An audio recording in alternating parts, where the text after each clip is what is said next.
Deputy సీఎంతో తాజాగా కొన్ని చాలా మంది ఎమ్మెల్యేలు డిమాండ్ చేస్తున్నారు, షోకాజ్ నోటీసులు ఇవ్వాలని డిమాండ్ చేస్తున్నారు. దానికి మీ ఆన్సర్ ఏంటి? ఏం మాట్లాడుతున్నా? అసలు మా సబ్జెక్టే నాది లేనే లేదు, ఎప్పుడు లేదు. మీకేం కావాలి? అన్నెసరీ క్వశ్చన్స్ ఎందుకు వేస్తారు సంబంధం లేకుండా? ఒక్క నిమిషం. నేను డిప్యూటీ సీఎం భట్టి గారింటికి వచ్చింది మా నియోజకవర్గ అభివృద్ధి పనులకు సంబంధించి పెండింగ్ బిల్స్ రిలీజ్ చేసేందుకు భట్టి గారింటికి రావడం జరిగింది. నేను హాల్లోకి ఎంటర్ అయ్యి లోపలికి పోతుంటే అక్కడ కొండ మురళి గారు అక్కడ కూర్చొని ఉన్నారు. బాగున్నారా అన్న అని పలకరించి నేను లోపలికి వెళ్ళిపోయినా. ఆ తర్వాత నా కొండ మురళి పలకరించి పోయిన తర్వాత నేను భట్టి గారితో మాట్లాడినా. ఆ తర్వాత కొండ మురళి గారు ఆయన కలిసి వెళ్ళిపోయారు అనుకుంటా. నేను వచ్చిన పని రాజకీయాలకు సంబంధం లేదు, ఈరోజు కొండ మురళికి సంబంధం లేదు. మునుగోడు నియోజకవర్గానికి సంబంధించిన అభివృద్ధికి సంబంధించిన ఆన్గోయింగ్ వర్క్ సంబంధించిన పెండింగ్ బిల్స్ గతంలో మీ అందరికీ తెలుసు, అసెంబ్లీలో కూడా మాట్లాడినా. మా ఎమ్మెల్యే నియోజకవర్గాల్లో పెండింగ్ బిల్స్ కాంట్రాక్టర్లు ఇవ్వకపోతే పనులు ఆగిపోతున్నాయి అని చెప్పి అన్ననా అసెంబ్లీలో.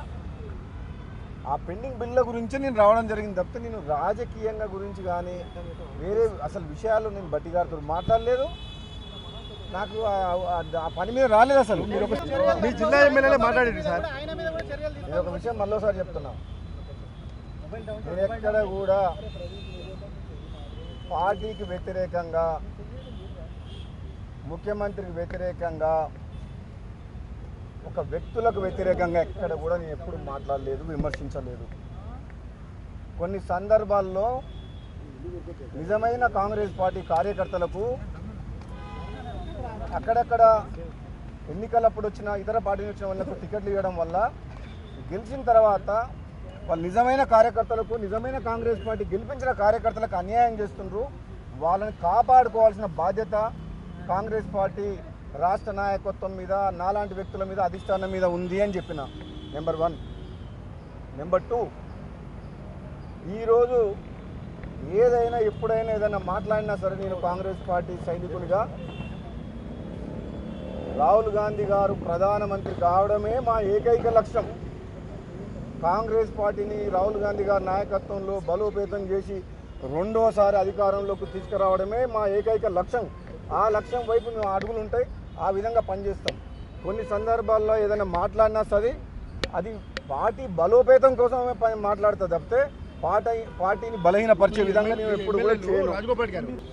కష్టకాలంలో టీఆర్ఎస్ పార్టీకి వ్యతిరేకంగా జిల్లా స్థానిక సంస్థలుగా ఎమ్మెల్సీగా పోరాటం చేసిన మనిషిని, 2018లో అతిరథ మహారథులు కాంగ్రెస్ పార్టీ ఓడిపోయినా సరే గెలిచిన ప్రజలు అభిమానించి ఓట్లేసి గెలిపించిన మునుగోడు ఎమ్మెల్యేని, తెలంగాణలో జరుగుతున్న అవినీతి మీద ప్రజాస్వామ్యాన్ని కూని చేసిన, ప్రతిపక్షం లేకుండా చేసిన కేసీఆర్కు వ్యతిరేకంగా సర్వస్వం దారబోసి ఒక కొట్లాడిన వ్యక్తులు వాళ్ళు ఆత్మ విమర్శ చేసుకోవాలి. రాజగోపాల్ రెడ్డి ఏందని తెలంగాణ ప్రజల కోసం, పేద ప్రజల కోసం, నియోజకవర్గం తెలంగాణ అభివృద్ధి కోసం మాట్లాడే వ్యక్తిని, అవినీతి కోసం తాపత్రయ వ్యక్తిని, మానవతా దృక్పథంతో ఎంతో మంది వేల మందిని ప్రాణాలు కాపాడిన వ్యక్తిని, నా గురించి వాళ్ళు మాట్లాడిన వాళ్ళందరూ కూడా వాళ్ళ ఆత్మవిమర్శన చేసుకోవాలి తప్పితే ఎక్కడ కూడా నేను పార్టీకి వ్యతిరేకంగా, వ్యక్తిగతంగా ముఖ్యమంత్రి కానీ పార్టీలు కానీ ఒక్కరి వ్యక్తిగతంగా కూడా నేను ఎవరిని విమర్శించలేదు.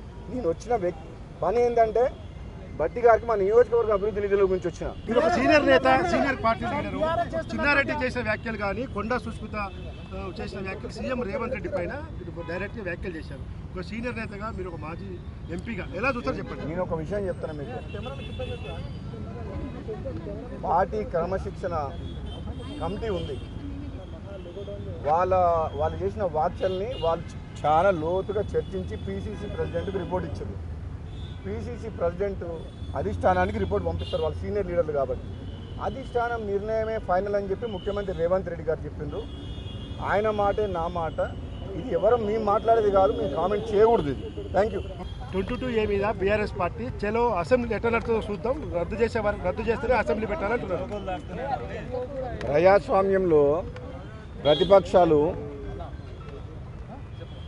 అధికార పక్షం తీసుకున్న నిర్ణయాలని వ్యతిరేకించే హక్కు, విమర్శించే హక్కు, ప్రజల పక్షాన ప్రశ్నించే హక్కు ఎప్పటికి ఉంటుంది.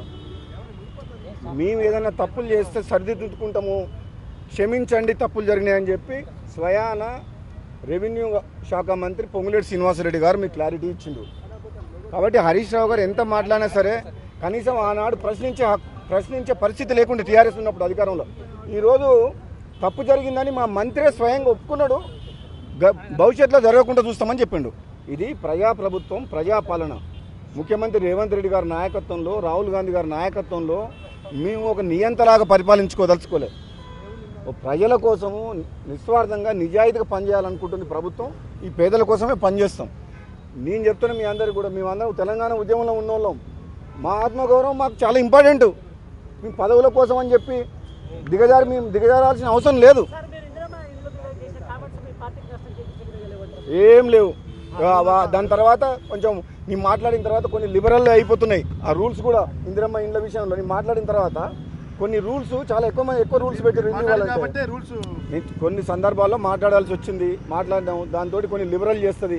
అది పాజిటివ్ మాట్లాడితే అది నెగిటివ్ ఉండదు. దాంట్లో నేను ఎవరిని విమర్శించలేదు కూడా.